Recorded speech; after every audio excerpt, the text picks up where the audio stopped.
ومن كان في هذه أعمى فهو في الآخرة أعمى وأضل سبيلا আল্লাহ বলে বান্দা যারা দুনিয়ার মধ্যে অন্ধ সাজবা, যারা দুনিয়ার মধ্যে অন্ধ থাকবা, আল্লাহ বলে বান্দা তাদেরকে কিয়ামতের ময়দানে আমি আল্লাহ অন্ধ বানায় উঠাবো।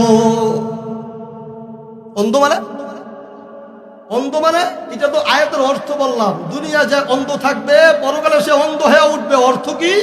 এই আয়াতের ব্যাখ্যায় আল্লাহ পাক সূরা তাহা আয়াত নম্বর 124, 125, 126 এই তিন আয়াত আল্লাহ বলেন, মান আ'রাদা আন যিকরি ফা ইন্না লাহু মাঈশাতান দানকা ওয়া নাহশুরুহু ইয়াওমাল কিয়ামাতি আ'মা قال رب لم حشرتني أعمى وقد كنت بصيرا قال كذلك أتتك آياتنا فنسيتها وكذلك اليوم تنسى।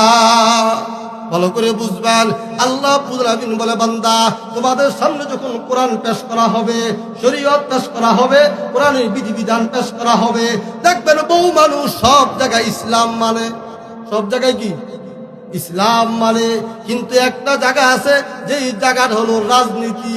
ওই রাজনীতির মধ্যে মানুষ ইসলামকে মানতে চায় না। কি বলেন ঠিক কিনা? আল্লাহ রাব্বুল বলবে বান্দা তোমার সামনে কোরআনের বিধিবিধান পেশ করা হয়েছিল, হাদিসের কথা পেশ করা হয়েছিল, বান্দারে তুমি মুখ ফিরায় রাখছো, তুমি দেখাও না দেখার ভান ধরছো। এ বান্দা তুমি অন্ধ ছিলে না, তুমি দেখতা, দেখাও তুমি না দেখার ভান ধরছো, অন্ধ সাজ্জ। আল্লাহ বলে বান্দা কাল কিয়ামতের ময়দানে আমি তাকে একটা শাস্তি দিব, দুনিয়া তো তাকে একটা শাস্তি দিব। আল্লাহ বলে বান্দা যারা কোরআন থেকে মুখ ফিরায় দিবা, শরীয়ত থেকে মুখ ফিরায় দিবা, বিধিবিধান কোরআনের বিধিবিধান থেকে মুখ ফিরায় দিবা, আল্লাহ বলে বান্দা দুনিয়ার মধ্যে আমি আল্লাহ তার হায়াতে জিন্দেগিটাকে সংকুচিত করে দিব। আপনি দেখবেন সে ঘর থেকে বের হতে পারবে না, ভয় না জানি মানুষ কি কয়, গাড়িতে উঠতে পারে না, ভয় না জানি মানুষ কি কয়, রাস্তা দিয়ে হাঁটতে পারে না, না জানি মানুষ কি কয়। আছে নাকি না? এরকম মানুষ আছে না? খাবার তার সামনে পেশ করে, খাবার খায় না, পরীক্ষা করা ছাড়া না জানি তাকে খাবার আল্লাহ বলে বান্দা কোরআন মানবা না, কোরআনের বিধিবিধান মানবা না, কোরআনের বিধিবিধান থেকে তুমি দূরে থাকবা, আমি আল্লাহ দুনিয়ার মধ্যে তোমার হায়াতের জিন্দেগিটাকে সংকুচিত করে দিব। না তোমার ভালো লাগবে, না তোমার ঘরে ভালো লাগবে, না বাহিরে ভালো লাগবে, না অন্য কোথাও ভালো লাগবে। খানা খাইবা, তোমার ভিতরে আতঙ্ক, না জানি কখন কি হয়ে যায়। এটা কেন? ওই যে কোরআন থেকে সে মুখ ফিরাই দিছে। আল্লাহ রাব্বুল কাল কিয়ামতের ময়দানে যখন বান্দা বান্দিকে উঠাবে, আল্লাহকে ডাক দেয়া বলবে আল্লাহ দুনিয়ার মধ্যে তো আমি চোখ দিয়ে আমার বাবাকে দেখতাম, আমার বিবিকে দেখতাম, আমার সন্তানকে দেখতাম, কত কিছু দেখতাম, কিন্তু আল্লাহ আজকে আমি কিয়ামতের ময়দানে উঠার পর আমি তো কাউকে দেখি না। অন্ধ কেন বানাইছেন?